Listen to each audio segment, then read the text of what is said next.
Good afternoon and welcome to Beyond the Green Room. That rousing music from the overture to Man of La Mancha is something that I guess you're wondering why it took me so long to use that as the opening music. I have had a long and fruitful collaboration with that musical over my lifetime in the theater, and I sit every week in front of these Don Quixote prints in my dining room.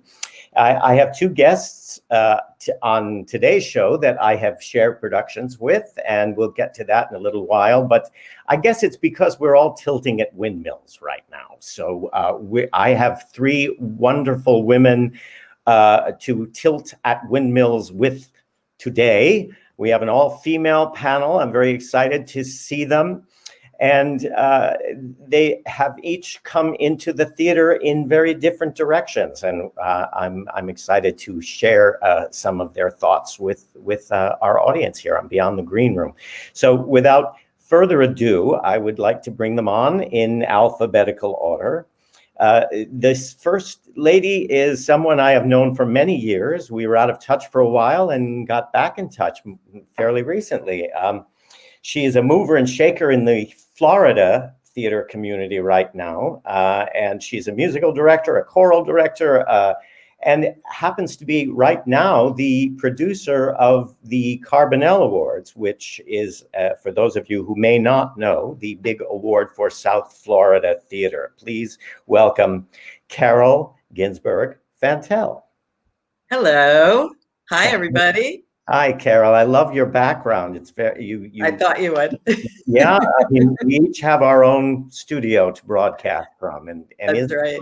That we'll have four different ones today. That's yay. We make lemonade out of lemons, right? We sure do. So, let me bring on the other two ladies. This next lady is someone that I have worked with several times, and in many different facets, and she is a lady who has many different talents. She's an actress, a director, a writer, and of course the artistic director of the historic, fabled Ivoryton Playhouse in Connecticut. Please welcome Jackie Hubbard. Whoops. Hey. Hi, David. Hi, and you've got a great background too, because you've got your books around. I've got my books, my book nook. Yes, my safe space it is. Wonderful. Okay, our third guest is a young lady who is also an actress and a singer, and has very recently started up a fledgling theater company in Greenwood Lake, New York, and we're going to talk to her about that. A very new company that I've had the pleasure of working with. Please welcome Katie Weatherford. Hi, everybody. Hi. Oh, I have the least exciting background of everybody, I think. But you have the most charming headgear. Oh, yes. It's really stylish. Thank you. No, that's great. We can all hear you and see you very clearly. So we play a little game when we start our weekly show here. It's 1 degree of David Edwards, so to speak. And so I'd like to ask each one of you individually how we first met, how we first worked together, and that kind of opens up the conversation and gets the three of you to know each other a little bit. So I think, Caryl, you better start, because I think it's been the many years. Probably the longest, yes. Your memory is the same as mine. We met doing what was then a new musical, Theda Bara and the Frontier Rabbi, at the Cahoes Music Hall in upstate New York. Yes. It was an equity theater, and David Armstrong, who has had a long affiliation after that with Seattle's Fifth Avenue Theater, at the time was the resident director there, and we always did at least one new musical every season, and so Theda Bara, we brought our cast up from New York, and you played Gordon. Wasn't it Gordon Edwards? Yeah. Was that his name? And and we just had a blast on that new piece. It was magical. It was really a magical time. And it's made the rounds since then. It's been done in New York off-Broadway. Yes. But and Chicago. Yes. Yes, Gordon Edwards, the character that I played, was actually a distant relative of Blake Edwards. And they were both film directors. Yes. So, yeah, I was playing I don't know. I used to refer to it as sort of the Jack Cassidy track in that show. You know, he was the only Gentile who didn't know how to pronounce synagogue, and the butt of several jokes because I wasn't in the in crowd, but and rather exasperated at Theda Bara. For those of you out there who don't know, that Theda Bara was actually Theodosia Goodman. And the premise of this charming show was that she was a nice Jewish girl who wanted to meet a nice Jewish guy, but she had a reputation for being a vamp, and was being excoriated. Is that the word? By a young rabbi who was, you know, saying that she was the root of all sin, and of course, ultimately they get together in the end. So that was, but Caryl, did we not do La Mancha together that same season as well? What, I don't remember when that was, but yes, we did. It was, all right. So this is part of the reason I brought up La Mancha. It was actually before Theda Bara. Was it? Wow. It was. And so I bring it up because I think there are certain shows that bring us all together and keep appearing in our lives. And that's certainly true for me with La Mancha. We'll get to Jackie in a minute about that. But yeah, and it's odd because that all came about because of the Fantastics as well, and I'll kind of explain that too. But I believe that was the first thing, and then we were rehearsing Theda Bara while we were still performing La Mancha, which is something that we always dread, but are very thankful for. Yes, and La Mancha had a couple of runs there too. We moved it to the theater in Albany, so it was a long run. We should talk about that because do you remember what happened on New Year's Eve night right before that performance took place? Well, I will refresh your memory in a little while, and then it will be burned in your memory and you'll never forget it, because I never will. So Jackie, we've worked together quite a bit over the last few years. How did we first meet? We met, I was trying to remember if it was Pearl Studios or Chelsea, when you came in to read for La Cage, a show which I'm sure halfway through the rehearsals of it, you must have been thinking, what did I sign up for? Because we had a costume designer who had a nervous breakdown, and the night before opening, I had to raid my closet so David had a dress to wear. Yeah. But you came back. You came back. Yes, I did, but with many wonderful adventures after that, including tilting at more windmills when we did La Mancha. But oh my gosh, and you lost your voice, remember? During La Cage. Our production of La Cage was my second, third or fourth, I don't know, but every time it's different, and of course that's another show that has followed me. It's another good luck charm, if you will, but this one was different from the others. It was ultimately it was a wonderful show. There was some wonderful performances, and there was also some things you'll just never forget. Well, I do remember that, I used to say that Gary Beach and I shared a dress, which we did in the producers. The first dress that I got to wear as Roger Debris was built for Gary Beach.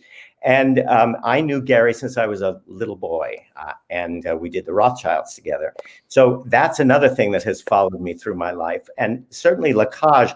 but it was definitely the first time where I ended up wearing one of the producer's dresses. Right. Yes. And you look great in it. Well, I'm not quite as slim as I was then, but I don't know if I could pull it off. But no, that was interesting. But it was ultimately we had a lot of warmth and a lot of chemistry. The wonderful Jimmy Van Truren was in it with me, and he was on the show a few weeks ago. And so I think La Cage was one of the shows we talked about. So anyway, we'll get back to that. And but Katie, you're my newest friend here, and how did we meet? Well, we met at Shetler Studios. They remember the studio. That's the thing. Of I course. can't remember that. Well, it's because it's always Shetler. It's the only one I ever used.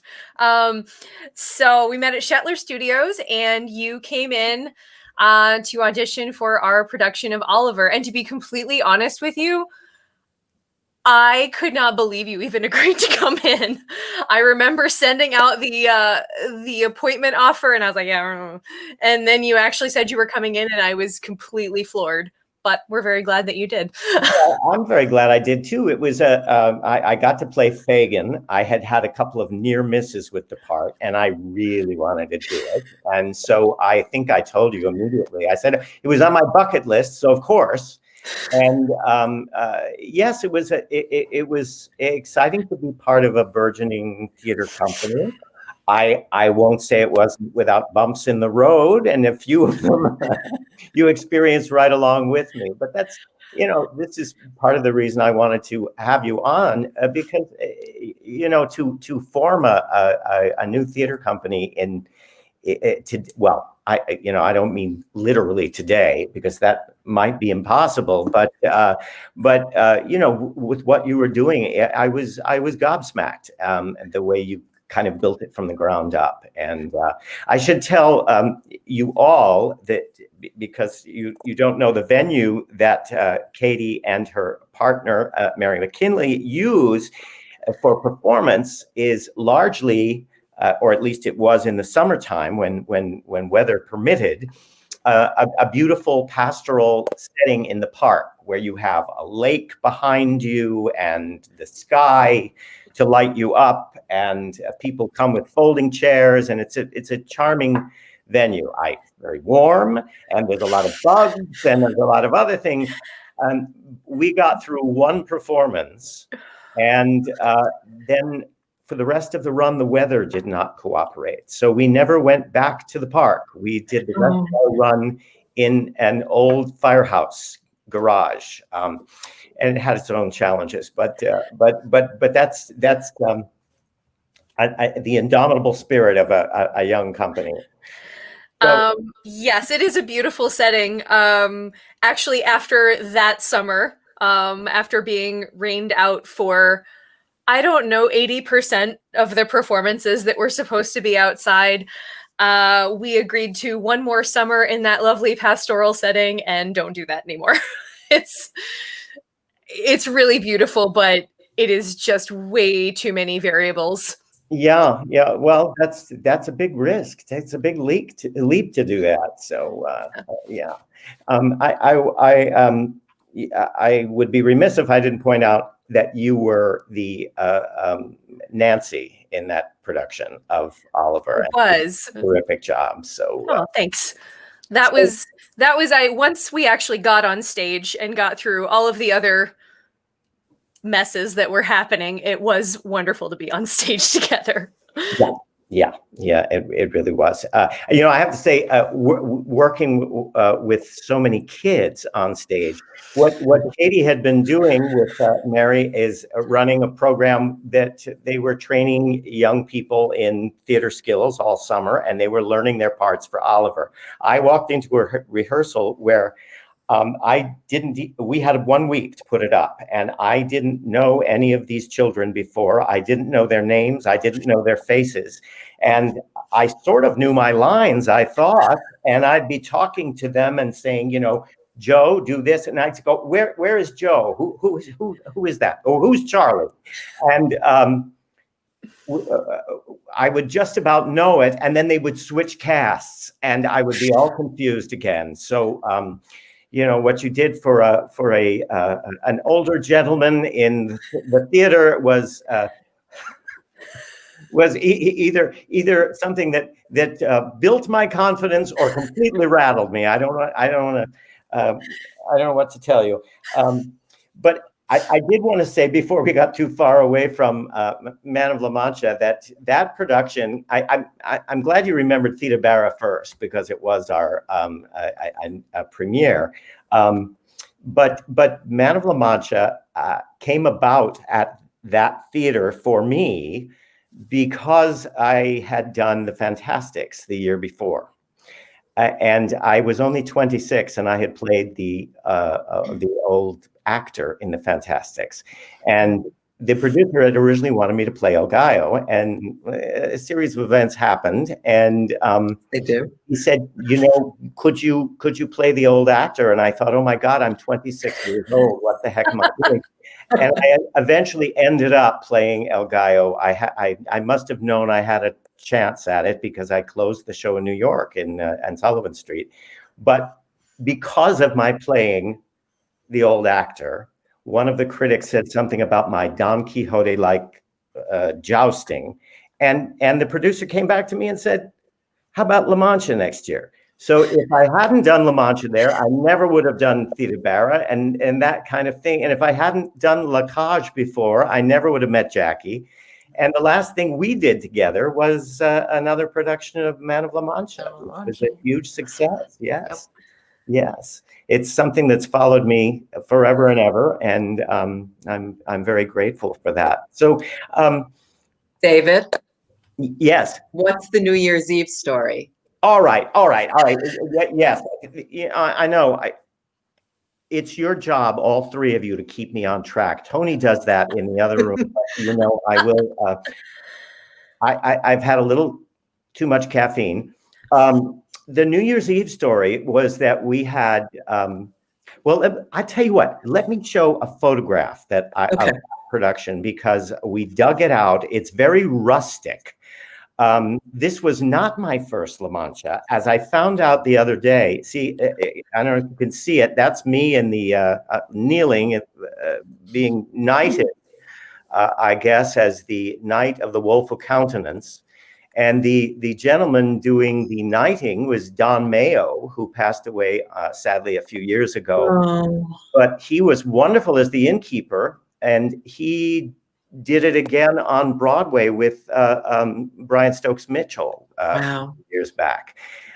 And the Sancho was the indomitable Vince Trainee, who, I don't know if you remember, Vince had done so many productions of Man of La Mancha that he wrote a play about Sancho Panza and was trying to get it produced. He lived Sancho Panza. And years later, I worked with him again at Westchester Broadway as Quixote and Sancho, and he was a lovely, lovely fellow. I've lost track of him. And Lauren Muffson was our beautiful Aldonza, who has done Aldonza many, many times. But what happened, I think, was that the production after our run at Cohoes moved with a new set and a few cast changes to a huge venue in Albany for a week's run during the holidays. And Vince had tripped on the rake and hurt his back. And he didn't think much of it until the matinee of New Year's Eve. And all of a sudden he was singing one of those songs to Aldonza. I guess it was a little gossip. And as Lauren described it, she could see little birds going around his head, going tweet, tweet, tweet, tweet, tweet, tweet, tweet. He finished the performance, but he was in such pain that he had to be literally moved from backstage. And we had no understudy, and we had a New Year's Eve performance that night. And my agent called a client of his who had played the role and brought him up to Albany, and without having ever seen our production, didn't know the blocking, went on as Sancho. And I actually think that for another performance right before that, the stage manager went on, book in hand. So I literally had 3 Sanchos in 2 days, but somehow we got through it. That was what I was trying to jog your memory with. If that doesn't scare you, I don't know what does. It sounds familiar, but foggy. I think I really just blocked it out. Well, I think, you were back there conducting and you heard a voice who was capable in the role and didn't know the mayhem that was going on stage. So we added a full orchestra when we changed to that venue. So I had a lot going on. But now that you say it, I remember. Oh my God. David, we also had the stage manager go on, book in hand, for one performance. Do you remember? For La Mancha? Yes. Jim Clark. No, not book in hand. He actually sang the songs. Jimmy was in the emergency room. Oh, that's right. You remember? Wow. Sure there's a little curse following this. Well, I should tell you, I think I shared this with Jackie once, that opening night of another production, we left out The Impossible Dream. That's right, you did. So, which is something that is really hard to do. Yeah. My life flashed before my eyes during that, and it only reminds us of how seriously we take our work, and how really, as long as we get the message across, the audience didn't seem to know. Gabe Barry, the director and actor who I've worked with many times, was on our first show here. Had seen the show that night. He came backstage. He says, it was wonderful, but what happened to don't you usually sing more of that song? Yeah. It was a young gentleman that came on too early, and we started the combat scene without having done The Impossible. Oh my God. There's really no way to fix it, because for once we were doing it without the intermission. So yeah. Well, we've segued now into David's long career with Man of La Mancha, which I didn't really intend this to be, but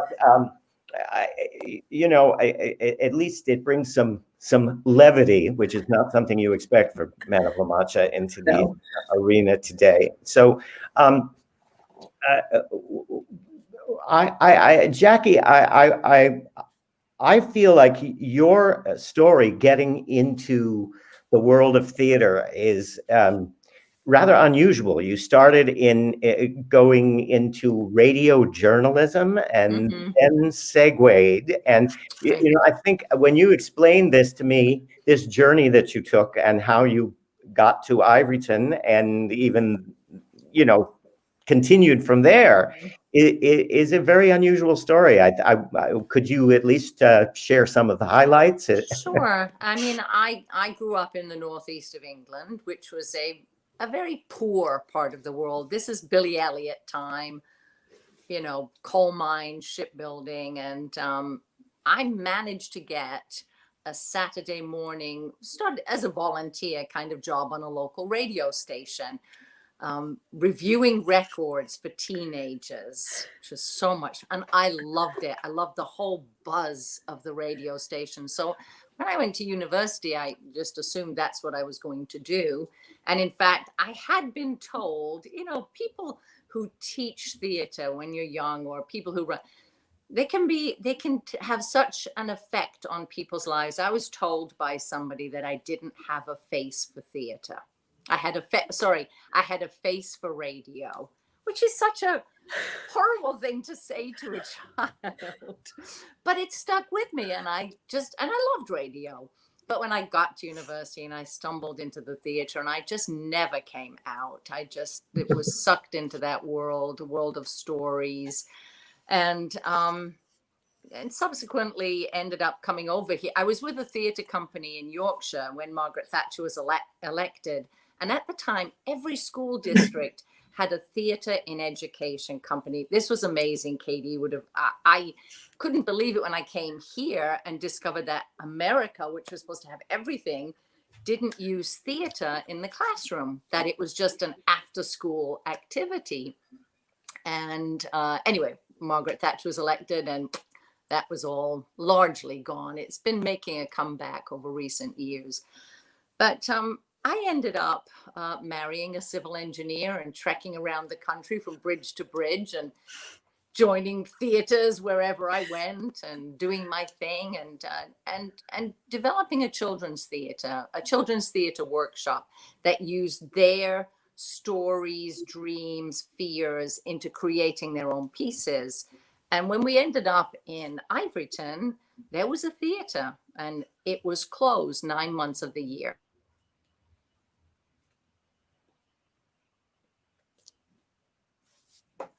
But that was my phone ringing and it was Bruce Connolly. Well, I don't know whether he knows that you're doing this, He but doesn't, he's not on Facebook. well, he's now on Facebook. His name has been mentioned. One of the foremost acting talents in the state of Connecticut, who everybody knows and loves. That's and right. I got to work with a couple of times. Yeah. Anyway, we'll let him know that he. We'll let him know he was on. He made it to the show. But anyway, that was, my children were little. That was 1990. Oh my Lord. I was allowed to use the theater. I discovered it had no administration. There was nobody running it. It was a volunteer board. It was rented out in the summer. And since 98, when they hired me to look after the place, I've been doing it ever since. And the theater has never not had a season except for 1 year during the war and this past year. So it's been a really very strange place right now. I can hardly bear to go into the place. But what's been interesting about this time off is I think back to those days when I was with the theater and education group, and we took theater into nursing homes and hospitals and schools. Wonderful. We did it on the back of trucks in Sheffield, medieval mystery plays that we took through the streets. And I'm really thinking that this is probably something we're going to go back to in a way. We can't be in a building, so let's start finding ways to take it back out and take away that kind of elitist quality it has in some ways. It's always been a big mission of mine to make it accessible to everybody. So, you know, I'm coming out of my doldrums. I've been in the doldrums for a while, but I spent part of the fall writing a children's book, and it got me back into that kind of thinking about kids, and so, you know, we're still not doing anything, but it's simmering. There are things simmering now, which is a better place to be. Definitely. Well, you know, if anyone ventures to the website, it doesn't look as though you're doing nothing. You have those wonderful, we should mention the name of the book that you're using as a fundraiser also for the We play. are, yes. It's Ella Capella and the Pink Umbrella. Yes. Yeah. So Ivoryton has a horrible history, really. It was built to accommodate an ivory factory, a piano factory in the late 1800s. So essentially the town grew up around the slaughter of elephants, which is a horrible history. But over the past 30 years or so, we have done everything we can to support World Wildlife Fund for the elephants, and our mascot is an elephant, and I gave her a name this year, and she's Ella Capella, and she is going to be featuring prominently in a lot of things we do now, I think. That's wonderful. That's wonderful. That's been fun. And we also did a story quilt, which has been a lot of fun. We asked people for their stories, holiday stories, funny, sad, nostalgic, whatever. And then I've asked different people to record them. And my Holly and Liz Saylor have been making a quilt out of the images from the stories. So hopefully at the end of this year, we'll have a 2020 quilt with images that are hopeful and nostalgic and give us something positive to end the year on. That's great. Well, Katie, maybe you should rethink going outdoors this season. Well, I think we're going to have to. And actually, it's funny because immediately after we said we're never doing that again, actually, We are later this fall, not in the same location, but we were lucky enough to develop a partnership with the Historical Society in Warwick, in the village of Warwick, New York. And they have a privately owned park space that has these beautiful historic buildings that they care for and preserve. And they had said, do you think it would be feasible to perform in them and to work together? And so we started doing that. At the end of 2019, we did our production of A Christmas Carol in this beautiful church that was built in 1810. It's stunning space. And it was amazing, and it was really well received. And after saying we were never doing anything outside ever again, I think we were in the same position of feeling like, well, what are we supposed to be doing right now? When do we get to do anything ever again? And so we looked at this outdoor space that they have and this backdrop of amazing buildings from the 18th and early 19th centuries, and saying what might look nice out here and what might work no matter what's going on with everything else. And so we're actually in the process of developing a big outdoor immersive work that we're creating ourselves and developing ourselves. And it's been amazing to have something to work on.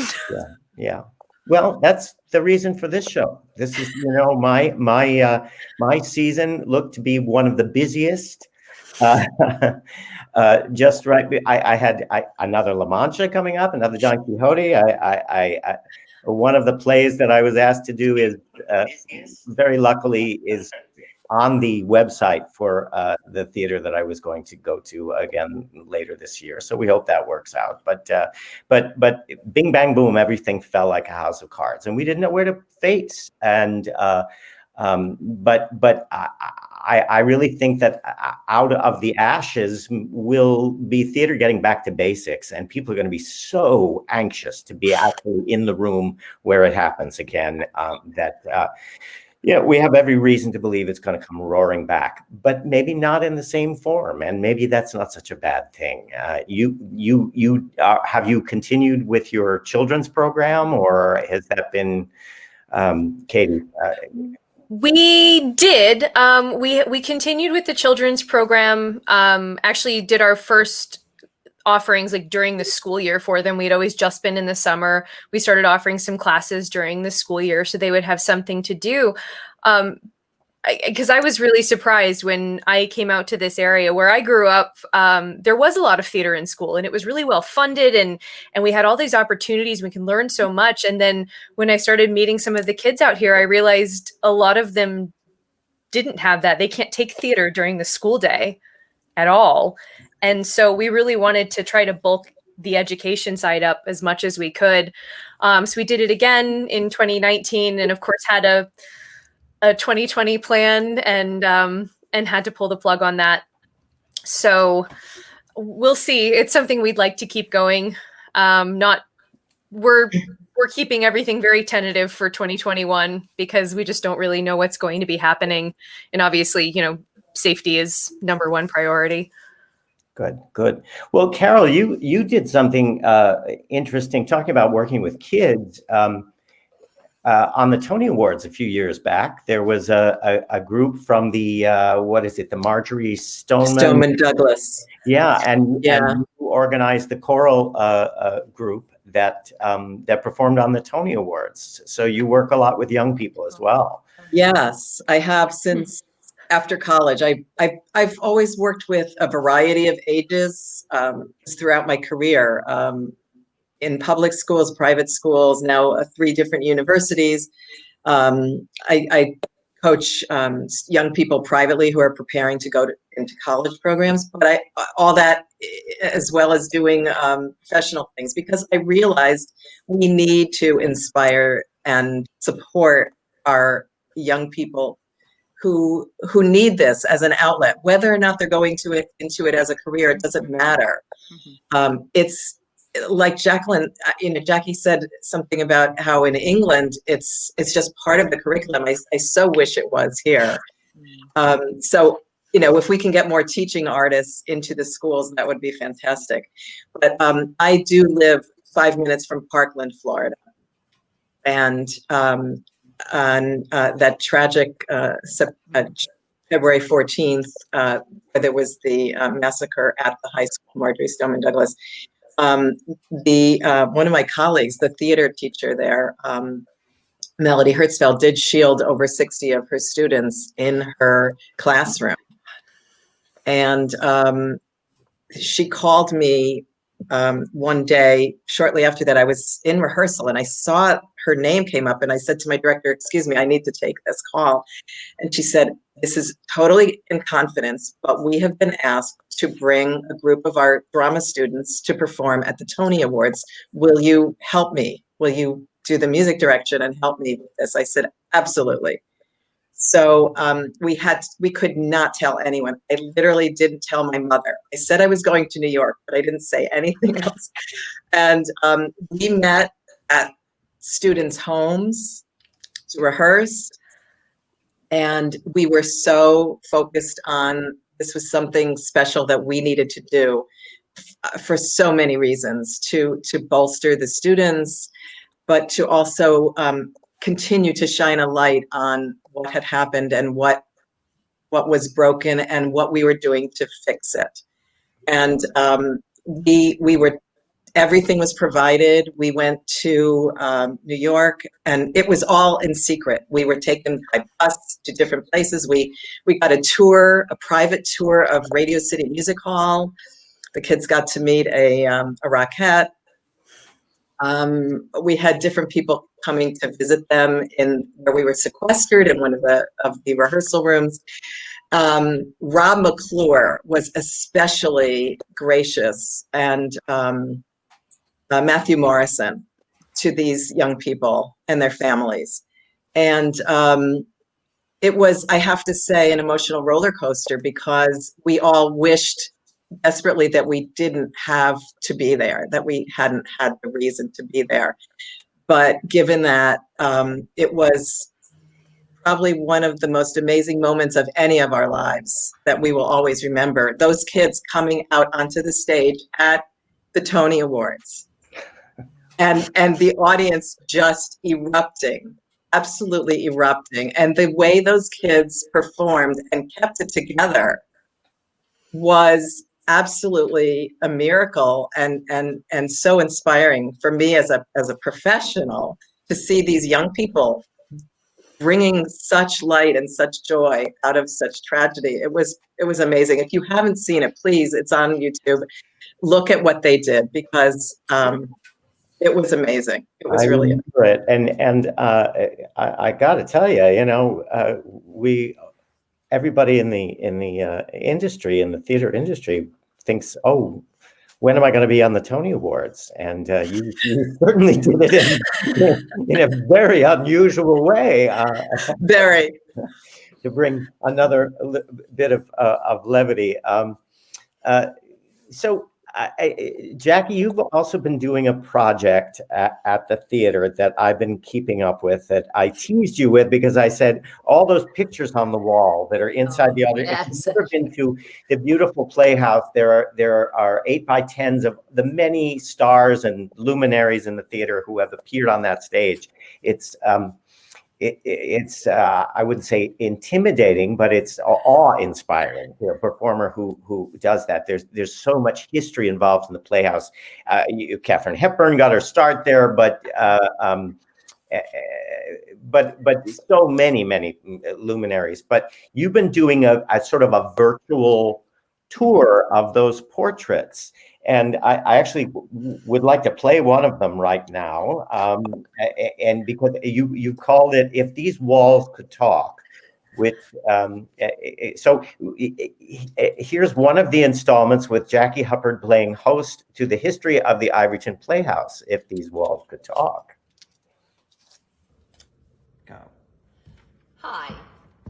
I know most of you have walked past these pictures many times. Maybe you've stopped when you recognized one, such as Buddy Ebsen here, who we all remember from the Beverly Hillbillies, and Joel Grey, who's out in our lobby from Cabaret. But I thought it might be fun at this time to get to know a couple of the people on these walls that maybe you don't know, such as Miss Joan Bennett here. Joan was an interesting character. She was born in 1910, part of a big show business family. 3 of her sisters were actors. And she had a really amazing career. She was in over 70 movies from the silent era onwards. She's best known for her movies that she did with Fritz Lang, where she played the femme fatale in his wonderful noir films such as The Woman in the Window and Scarlet Street. But the thing that really interests me about Joan Bennett is the scandal of 1951. That year, in December of that year, her 3rd husband, William Wanger, shot her agent, I think his name was Jennings Lang, and did not kill him, but injured him, because he suspected Joan and Jennings of having an affair. Now, the interesting thing to Iverton audiences is the summer of 1951, Joan had been here in a production of Susan and God. And who was the mysterious stranger that spent that summer with her? I guess we'll never know. She came back here many times. Her last performance here was Barefoot in the Park in 1967. Though she had a hard time making films after the scandal, she said it really destroyed her career, she did have a revival in the 60s where she was seen on TV quite frequently, most notably in Dark Shadows, where she played the role of Elizabeth Stoddard Collins, the mistress of Collingswood Mansion. She even got an Emmy nod for that. Joan passed away in 1990 at the age of 80. And she's buried not far from here in Old Lyme at Pleasant View Cemetery. Nice to get to know you, Joan. Is that any better? Yeah. That's delightful. They all are. They're all up on the Iverton Playhouse website, and I recognize the lady underneath as Arlene Dahl, and Arlene, yes. Wow. I have to tell you, I met her first at a New Year's Eve party at Elaine Stritch's many years ago, and it was a very unusual party. I was Sure. not at all what I expected from a Broadway diva, and we were all in our cars at 12:10 and going home. It was a potluck supper, but if you knew Stritch, you also knew that she was notoriously frugal. So this is I brought my own champagne glasses to the party too. So it was an interesting evening, and Arlene was there with a young gentleman who was her consort for the evening. And I do have to tell you a story about Joan Bennett too. She was in the audience once when I was performing in an off-Broadway show called Bittersweet, a musical song cycle. And she was, I think this was only about a couple of years before she died, and she was with another very young gentleman as her escort. And put it this way, she had come to the theater well fueled. And it was a very small house, and she was talking rather loudly, and I could hear her comments. They were very lovely. But I have to tell you, when you hear someone talking about you from the back of the house as you're singing a tender love song, it does rattle your cage a little bit. It's but I think that there's the history involved at the Iverton Playhouse. It's always a pleasure to set foot on that stage because we know, we know the legacy that we're holding on to, and you are the keeper of the flame. You're doing great to do that series. I tell you, I look at the website and it looks like you're going strong. We all know what's going on, but yeah. I think you can tell from the different ones, the days that I haven't even combed my hair. I just showed up. But you're a charming host, I have a picture of the two of us acting together, which is not. That's something that I guess would be, to quote Bloody Mary, as rare as hen's teeth. Yes. But here is a photograph of us in Calendar Girls. and Bruce Oh. Conley, I believe. No, that's Beverly Taylor. But yes, I don't know what we were saying to one another, I but don't there know. we were. I think Yes, we're having a laugh. yes, as we did on stage and off. One of the wonderful things that you did during the run of, for those of you who don't know the play of Calendar Girls, it's the same plot as the film and now there's a musical version of it, where a bunch of ladies do a calendar to raise money for charity. Oh, yes. And we did. And we did, yes. And Jackie made sure that the three gentlemen who were in the production also contributed, to put it that way. I was going to show pictures from the calendar, but I figured, we'll leave that up to the imagination of our audience. I will tell you, my 90-year-old aunt delighted in that calendar, and I think she still has it hanging up in her kitchen.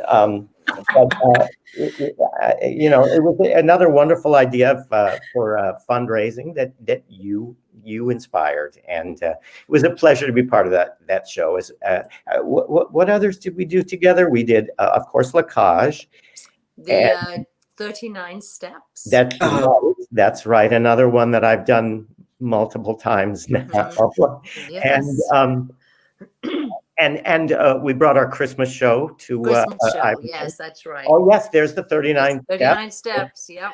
Yes, it's actually a very kind of I don't know, a very artful shot. I wonder. Yeah, and I directed one of my favorite shows up there too, was South Pacific. I think Tony has a picture of us working on South Pacific. Yeah, in that beautiful rehearsal hall. I see I'm getting rapt attention from the gentleman of the audience.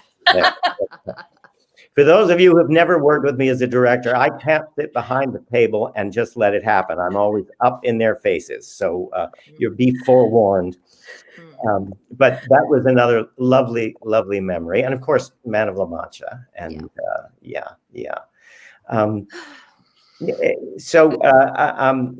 Katie, I wanted to show a picture of us in action. No. I did dig one out. There's you. I guess you're belting out "It's a Fine Life" or something like that. Yeah, I think that's a fine life. Yeah, and I'm hiding in the background there. That is probably the one and only performance we actually did with the night sky behind us. It is the only one. Yeah. Well, there you have it. So that to be treasured. A lovely memory. So I was going to ask you also, Caryl, I'm going to surprise you now that I have a dear friend that I actually am working with as a coach, but she's a marvelous voice teacher, an actress, singer, and she's working on a book on teaching voice, which I think has a rather unique perspective, and you've been helping her with that. I have. Carolyn Marcel is her name. And, yes. So I wanted to congratulate you with that, because it sounds like a wonderful project. And Carolyn was very inspired by a lot of the advice that you've been giving her. And when the book is published, I want to get her on this. Definitely. How do you know Carolyn? All right. Well, I did. Or should I not ask? No. We've worked together several times. Another mentor of mine, a wonderful Renaissance man, a director, Worth Gardner, and I've worked together with him on many, many projects. One of them was another Man of La Mancha, but he brought us together in Maury Eston's Phantom, and we did at least 4 or 5 shows together after that, and we've been very close friends over the years. And she and you both came to see me in the Star Maker the last time I worked in Florida, a wonderful new play by Michael Leeds. So what about the Carbonells are an institution in Florida. For those of you who do not do Florida theater, they're the equivalent of the Tony Awards. And you took over this year as producer, doing it virtually. Tell us about that. Wow. Well, the Carbonells are actually the second oldest regional theater awards in the country. I had been music director for about 12 years under 3 different production directing teams. And the last person's term was ending. And this year they said, you know, who can we get to do this? And I kept thinking about, you know, all the different skill sets that are needed for, it's a fairly low budget for a large production. And my husband is a drummer and percussionist, also very involved in the theater scene here. And we know most of the producers, directors, performers in the region, and we're thinking, we couldn't, you know, we suggested a few people, for one reason or another couldn't do it. And finally I said, you know what, I'm going to say I'm going to do it, but I'm going to do it with my family's support. My husband is a great, with the new word is technologist for people who do a lot of things with different technology now. So, and then my daughter, our daughter Alyssa, is an actress in Chicago, and she has a really great spirit and energy and would really help bring a youthful perspective to this. So my family said, okay. And then our son-in-law, James, is great with websites and graphics. And so he said, okay, I'll help you with that. And we just jumped in. But that was when we thought it was going to be a live show. So we had started the planning for that. And then it couldn't happen. And everybody was in a holding pattern for quite a few months. And finally, you know, people were saying, let's just get it done. Let's just do it. Let's just do it. So the board agreed that we should just go virtual. And it was their first ever virtual, obviously. And it really enabled us to bring more people into the piece. We had people from all over the country. Manny Schwartzman is from South Florida, and he had been touring with the Hamilton as music director of one of their tours. So he did a little bit for us. We had a bunch of people from New York and just all over who could participate, or actors who had been here for shows but don't live here, so they could be presenters and talk about their shows. And it was just really, really lovely. We included the community in the opening number. And it was just a really interesting, lovely perspective on the whole thing. And people seemed very pleased and impressed with it. And we did the best we could. That's wonderful. Well, Yeah. this is the time for invention, and we've all learned so much about this technology. I say every week that I used to be afraid of virtual auditions and anything like that, and now we've gotten used to it, and we know its limitations, but we know its strengths. And you know, our producer here, Tony Javid, my husband, who's in the other room, making sure we all come through loud and clear and in the best resolution we can, has been doing a great deal of this as well. He's been doing some virtual galas, some fundraising, and he is the associate producer of Piano Bar Live, which happens in StreamYard every Tuesday night. And it's opened up some avenues for all of us, whether we know it or not. And I think we're going to see the results of that you know, more clearly as the months go by. And I know we're all looking forward to opening up, and we will. But I think we have to view it as a time of opportunity too. I wouldn't be doing this, and it really, the result of having this show was not what I expected, but it's actually been sort of wonderful, because I hope that you will feel that you've spent some time with friends here without our masks and talking about the thing that we're passionate about and the fun times that we have had and will have again. Because I ran out of the house without my mask a couple of weeks ago and had to come all the way back upstairs because I forgot for an hour and a half that we have to to do that. And I was laughing, but I said, oh, and I was embarrassed at the doorman, but I also thought, isn't that wonderful? So, well, we're actually coming up very close to our little intermission feature. And the song that we're going to play during intermission is actually from Bittersweet, the show that I referred to before. And we just put this in as a last minute intermission feature because when I looked at your video, Jackie, talking about Joan Bennett, this was the song that I was singing while Joan Bennett was talking rather loudly in performance. So it might give you a giggle. It may give you all a little chance to refresh your drinks, or for those of you watching, you know, take a moment away from the screen and just listen.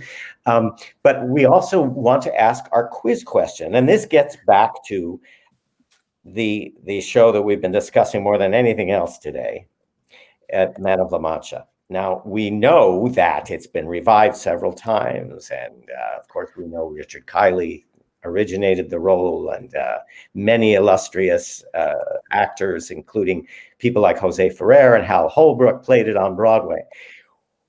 Who was the gentleman that played the title role in the first French production of Man of La Mancha? French language, and in Paris the first time. It's been revived several times, but the original. And for those of you who know it, you'll say, oh, of course. But it may not be quite so obvious. So we will listen to this 2-minute song and think about that. And when we come back from intermission, we'll answer that question and talk about it a little bit. So here is your intermission. And this is Ice Cream from Bittersweet.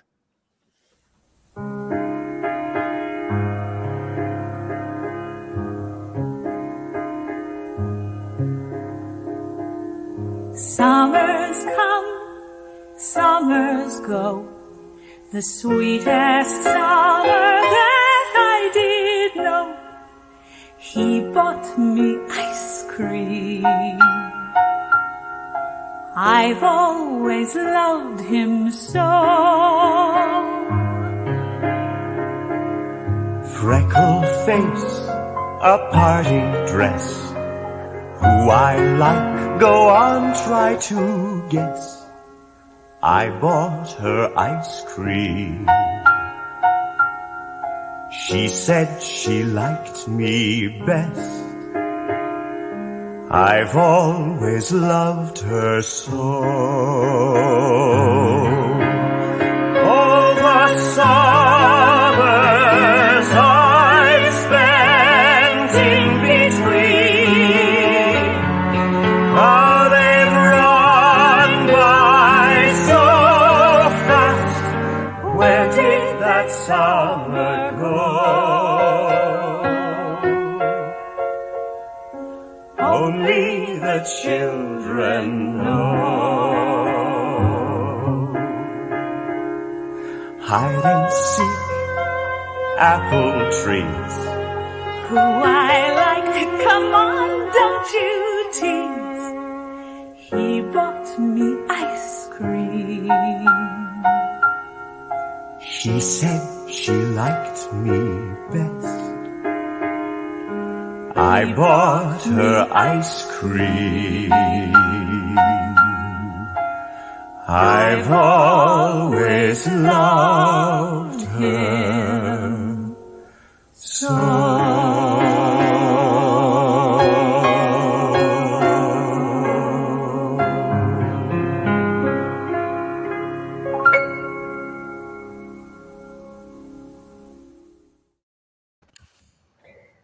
So that lovely voice working along with me was the voice of Alex Corey, the legendary Broadway singer, one of my favorite leading ladies. I'm hoping that I will get her on this platform before long. Yeah, so I don't think we got any answers from the audience. Yeah. No, it, Well, to put it this way, the answer to the question I will use another title from another musical that we all know. He was alive and well and living in Paris.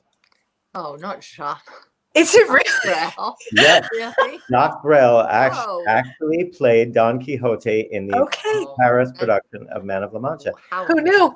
interesting. And interestingly enough, Joan Diener, the wife of the director, Alby Mayer, who starred as the original Aldonza, also starred in that production in French. And she was in the London production opposite Keith Michel. So she's there's actually 3 recordings of Joan Diener singing Aldonza that you can get. One in French, one from the West End, and one from Broadway. And I believe during not the last revival, but the revival before that, she went in, and she was in her 60s then, and went in and replaced as Aldonza when Sheena Easton left the production. So, and apparently she was still up to snuff. So, which is an incredible thing, and she was much beloved by the cast, from what I understand. So yes, at least I didn't forget to answer the quiz question. Sometimes I segue into something else. But at this point in the show, I like to ask, what are we looking towards the future? I know it's a scary question right now, but I know that Jackie and Katie are working with their respective venues to get things moving again and reinvent. And some of the things we've talked about, Jackie, you do the Women's Playwright Festival. Can that be something that could be done virtually? That actually, we did our Women Playwrights Festival in February, so I can honestly say that we managed to get one production in 2020.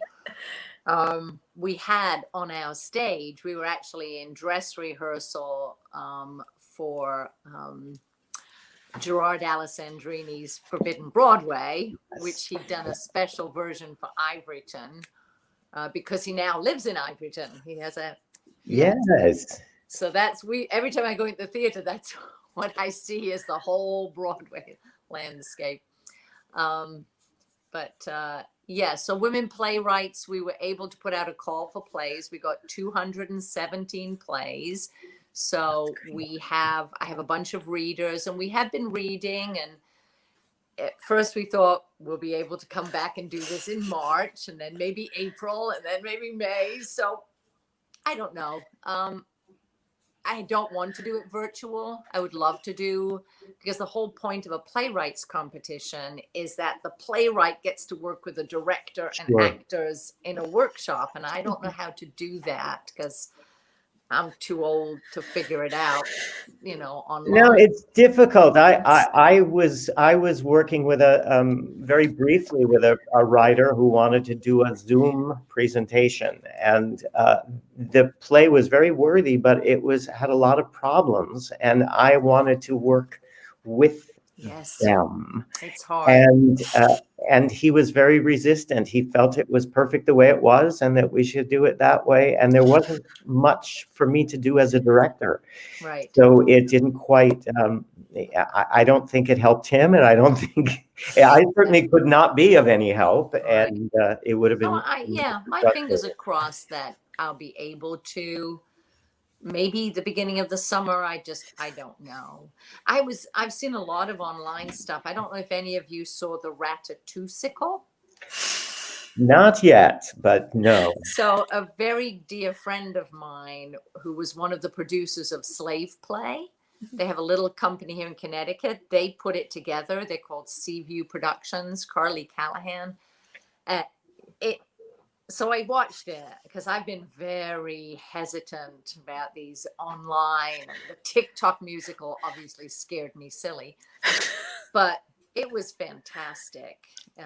It was not something I could ever. It was like a whole different language of theater. It was just not a language that I'm versed in, but I really, really appreciated the creativity behind it and the energy of these young people who choreographed dance routines in different locations. It was fantastic and terrifying. Well, Tony did a virtual production of the off-Broadway musical Jasper and Deadland with a bunch of young people too. And I sat in the other room and watched it, and I couldn't believe what they were able to achieve. And it's and a little while ago, I did a virtual production of Lorraine Hansberry's Les Blancs with Theatre Emery, and we rehearsed for 2 weeks via Zoom, and then we did a capture that took place all week, and then they ran it for a week, and it was a mixed bag in terms of what we could accomplish, but what we did accomplish was sort of amazing. And it was a play I never imagined I would be involved with. It came out of left field, and I got to do some equity work during a pandemic, and that was remarkable. And the point being, I never would have imagined it. And then, so when things seem darkest, something comes out of left field and you get an opportunity and you've got to run with it. And that's what we've all done in our careers, even before the pandemic. So I think a lot's going to depend on how fast we can get this rollout of the vaccine, because one of the opportunities I may have this year is working in Florida again, Caryl, but we have to depend on the vaccine rollout out there, because so many of the audiences in Florida too are in a risk group, and I'm sure they're dying to get back in the theater, but as we all are. But so what's on your agenda, Caryl? Like you just said, David, we've been used to rolling with the punches, all through our careers as freelancers. So my husband and I have been doing producing and directing virtual events, from concerts outdoors with one person singing and the two of us playing, and multiple cameras. We've been doing full-scale musicals with green screens, with from everywhere from students to professionals. Readings. We're doing readings of new pieces where the writers just want to hear their work. So we've done a hybrid of recording the musical numbers and then putting those into the live reading in the place where they need to go.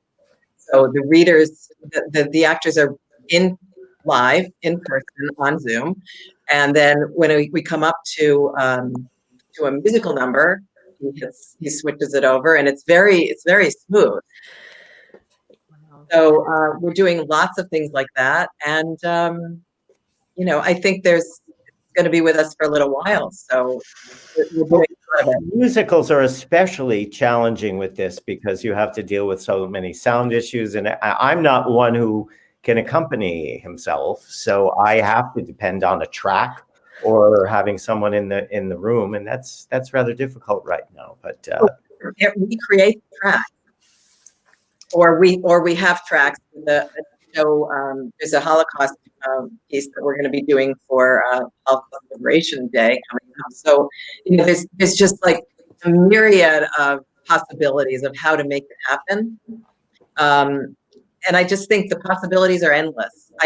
We're constantly hearing about all these exciting, interesting takes that people are using, and it's all valid, and it's all interesting, and everybody's just figuring it out right now.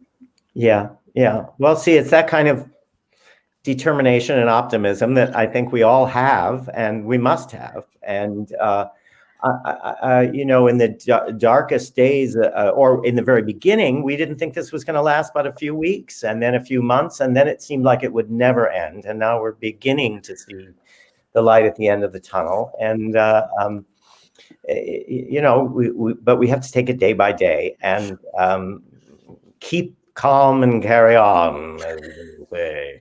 It is frustrating. Jackie, you know, your background growing up in the UK, it is so different than what we expect here. I don't know if that I've ever told you that there was a period where I considered moving to the UK because I had some friends that I worked with on cruise ships, and they said, you know, you could be very competitive working in theater and West End and all of this. And for whatever reason, I mean, I loved spending my time in London, and I worked on several projects there, but I never really wanted to give up on New York. I felt that was mine, where my heart was. So I made my choice, but it always lingered in the back of my mind because I thought, you know, I had so many, when I went there as a young man and met people like Ralph Richardson and, you know, on and on, who took me in as somebody to be reckoned with, even though I had no experience. And here I couldn't get arrested. And I was working on cruise ships, and I would have people say to me, you know, over there, they'd say, well, why don't you just do a commercial? And you know, it was somehow naive to me that they didn't understand how we're not appreciated in this country in a lot of ways. And I'm hoping that what we come out of here, when people see how they've missed live theater and how the lunch pail artists who go to work every day, that are not famous, that are not the ones that you see on TMZ or whatever the heck it's called, you know, are the backbone of this thing that we have relied so heavily on, especially during this period. And I really feel like part of the temptation to move to the UK was knowing that it was much more appreciated there, and that you could graduate from conservatory and work pretty much, you know, without too many obstructions if you had the basic talent, and you could move from film to TV to theater to straight plays and musicals. It's what we've always aspired to. So you've brought that new perspective over here, and you know, I sometimes want to tell people, you know, that this is the toughest arena in the world. You don't realize. And Katie, you've been doing some things that were rather interesting of late too. You've been doing like a virtual tour of New York. I have been really just honestly for something to do, a reason to go out and about and be outside. I've been a licensed New York City tour guide for years. It's something that I do when I'm not working on a show. And I realized I missed it. I think I just missed, I think what it was that I really missed was that sense of connection. You know, I was always out and about and in every different neighborhood through the city and walking into this shop and that shop and waving to people that I knew, and I missed it. And so I grabbed a friend and said, hey, we have phones. We can go out and give it a try. And if nobody watches, who cares? We'll still have a good time. And it's been fun. That's great. And you were on Mysteries at the Museum. God. Yeah. I mean, I was for 2 years. This is what I say. We are enterprising people. We reinvent. We do whatever we have to. And yeah, I did about 60 episodes of Mysteries at the Museum. They titled me as a historian, and I'm not. I'm a historic enthusiast who can convincingly say things to a camera. But apparently that didn't look good in the lower third, so they just said historian. So, you know, yeah, you're right. You do what you can, and whatever comes up, you say, yeah, sure, of course I can do that. Yes. Why not? well, I never imagined myself a talk show host, but here you are. Sunday after Sunday. You got to make it work. Mary and I did a radio play for Christmas Carol this year. Yes, watching everybody else do everything very futuristic and green screens and virtual, it's crazy impressive, but I don't know how to do it. So we just took it back a few decades and recorded a radio play version of Christmas Carol and streamed it. Well, I think you all know somehow or other that I have played Scrooge about 18,000 times, and this was the first year that I couldn't. And one of the places that I did it several times was Westchester Broadway Theater, and they've sadly gone under this year. Yes, that's terrible. It's horrible. Yeah, they're the much lamented. And I actually thought about the amount of work that I did there over the years. I think I accumulated more work weeks at the old Chew and View, as we call it, than almost anywhere else. So, but there's always new avenues, and certainly I didn't know that Greenwood Lake Theater existed before I worked with you, Katie, and you know, I knew Ivoryton as this mystical, historical place that friends had worked, and then we did, you know, 3 or 4 years almost constantly collaborated on something. So we never know what's going to be next. And you know what? Yeah, the last thing that we did in Ivoryton was a radio version of A Christmas Carol with the New Haven Symphony with Kathleen Turner as Scrooge. Love it. Well, you know, she has a deeper voice than I. So she's a character. She's a character. That was our last production on stage. That's wonderful. That's great. That's great. Well, the thing that's been batting around a lot was the radio play, It's a Wonderful Life, the radio play that I have done twice at Orlando Shakes, and Kevin Connors, your neighbor up in Connecticut, was doing it again this year, and I think they were doing it live. There are sprouts around for live theater right now. Yeah. I think that our unions are being certainly very careful, and understandably so.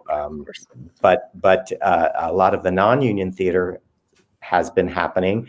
And from what I understand, Steve Steiner at Surflight this year did practically a full season. He had to go non-union because he couldn't work it out with equity. But he very proudly said that everyone stayed healthy and there's been no problems. Talk about reinventing, Jackie. I don't know if you knew that our Nellie Forbush and her husband, Andrew, they've been contact tracers. And they were on the show a couple of weeks ago. So, in fact, when we finished the show, they said, we've got to go because we have a couple of assignments here. Oh, and, that's fantastic. Yeah. And the loveliest people. They are. And Bill Selby was on with his Forbidden Broadway crew, because we did a whole tribute to Forbidden Broadway a few months ago. So so circles again, circles. Yep. Let's see what I'm getting in. I don't know. Oh, I can't read that. I'm sorry. Anyway, it seemed like an urgent message, but I couldn't read it, and I don't. It's my husband's handwriting or my eyes. But we're getting close to the end of the show. But if there is anything else that you guys want to talk about for the future, we'd like to know it. I also want to remind the audience out there, if there are theater professionals who'd like to join us here, don't be shy. I haven't said this until the last couple of weeks, but I would love to hear from you, and you can join our panel. So you can contact us at beyondthegreenroom@gmail.com. And if you have any disposable income right now, please think of donating to a nonprofit theater like Ivoryton, or I believe you are nonprofit at Greenwood Lake, or certainly the Actors Fund, because this is how we keep going. And you know, I've been doing other things, but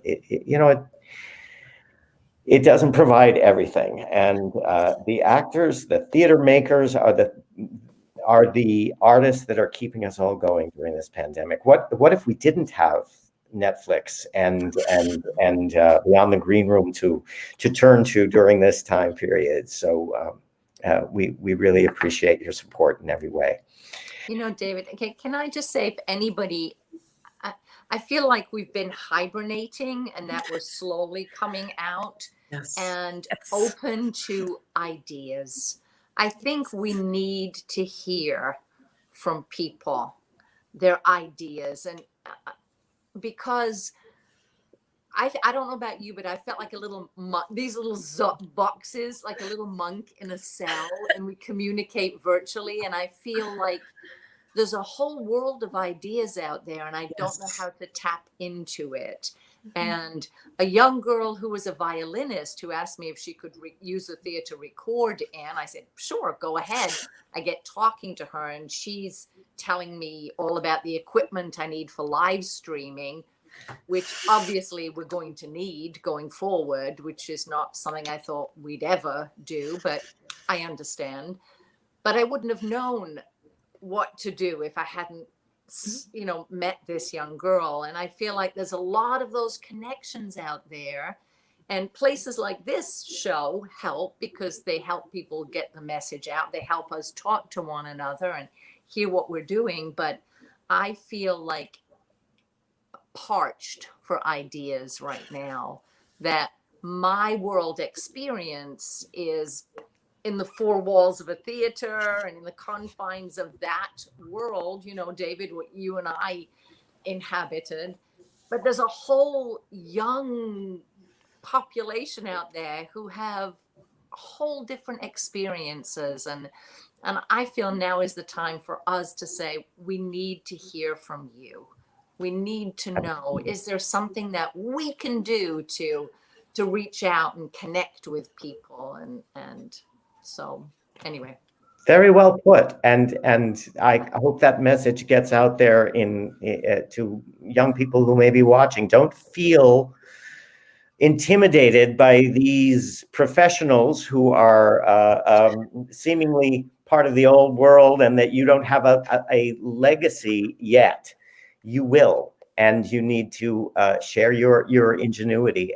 This is a new idea, what we're doing, and it may be a small part of it, but it is a new idea. So it's very well said, Jackie. We need to hear from you. So beyondthegreenroom@gmail.com. Come on and talk about the future of theater. And you know, it may not be theater as we knew it, but you know, that's been true throughout the ages. The elements, the basic elements are the same, and those are the things that keep people wanting live theater. But the way that we've changed over the years, and the way we've reached other people has morphed, and it will again. And I think back to shows like the Fantastics that were only done with a harp and a piano, no amplification. I think that La Mancha that we did together initially, Caryl, was without amplification, and we had problems because of it. Because much like the Iverton Playhouse, the Cohoes Music Hall was an historic building, very similar to Goodspeed, and beautiful interior. From what I remember, the biggest problem they had was the location, because it was in a very poor industrial town that had sort of disappeared. And Jackie probably knows about the history of the playhouses of that era too. They would build the auditorium up on the second or third floor and sell the retail space down. There was a bank and a store underneath the Cohoes Music Hall. But that meant that people had to climb up three long flights to the auditorium. And because it was an historic building, they could not put in an elevator without getting all these things taken care of. And all of the audience was elderly people who couldn't climb 3 flights of stairs. So it ultimately was the undoing of that theater. So one thing you don't have to worry about at Iverton is climbing too many stairs. So we're climbing our own mountains right now, tilting at our own windmills. But that's that's one thing you don't have to worry about. And there'll be more history very soon there. Caryl, you wanted to say? I wanted to say we have a great organization here, the South Florida Theater League, and they connect all the theaters in our region. And they've had so many wonderful workshops. So I don't know if they have them in other areas, but I would urge people to seek them out and to encourage the collaboration amongst member theaters and member artists. And the other thing is that I'm a member of the Broward County Cultural Council, and we are part of distributing money from the CARES Act. So if you are an artist or an arts organization, you should connect with the arts councils or divisions in your county, in your area, because there may be grants and funding out there that you're not aware of. And they can also connect members. I mean, you could connect performers with museums who are trying to get people in. Maybe there's a way to bring live performances into the museums, or, there are just so many interesting things, like you said, Jackie, amongst fellow artists. So reach out. The organizations are there. They want you to reach out and try and collaborate. When it seems like the most unlikely pairing, it might bring something really beautiful. Absolutely. And I do think it's such a great opportunity, well, not as much as happening right now, to actually reach out and meet other artists, other people in the business. I don't know if anybody has ever had this experience, but there is a woman 10 minutes from here that runs a youth theater, and I think she's wonderful, and I'm a big fan of her work. We have talked so many times over the phone, quick conversations. We've never met face to face because it's always, oh, well, I'd love to, but I'm in the middle of tech week and I can't do this, and I only have 5 minutes today. So it's at least a chance to try to reach out and meet new people and see who you might want to collaborate with, because there's so many people out there. Well, I look forward to the possibility of collaborating with every one of you again. Caryl, it's been many, many decades. Yes. And you showed up at the Star Maker one night, and I was so delighted to see you. And Katie, who knows what the next few seasons will bring, and Greenwood Lake is a lovely place to be. And of course, Jackie, I would always welcome a chance to come back to Ivoryton, and we'll figure out a way, I'm sure. Yeah. But I thank you all for sharing your heartfelt comments today, the stories about your lives and your experiences, and your plans for the future. And I just feel more connected every time I do this. So I do. Thank you. You're spending time with us. I would like to announce our guests for next week. We have an all-male panel next week. We have Larry Freenock and Jason Parrish, who is with Florida Rep. Larry was with Tectonic Theater, I believe he still is, and his partner, Christian St. Gerard, who, when I worked with them, they were the artistic directors of the Gretna Theater, another outdoor venue that I have to tell you, I did not know when I worked at Gretna that it was an outdoor venue. And I got there about to play Captain Hook in the heat of July, and but we weathered that, and we weathered outdoor theater in Greenwood Lake. And outdoor theater is something that we all wish we could do right now. It's freezing, but we could Not in Florida right now. So yeah. So on that note, thank you very much for joining us on Beyond the Curtain. Thank you. I hope to be seeing you in person very, very soon. I love you all. Okay. Thank you. Bye, Dave. Our play out music is South Pacific, by the way. Yes. There you go. Yeah, another one that we've shared. Yes. Good. Bye.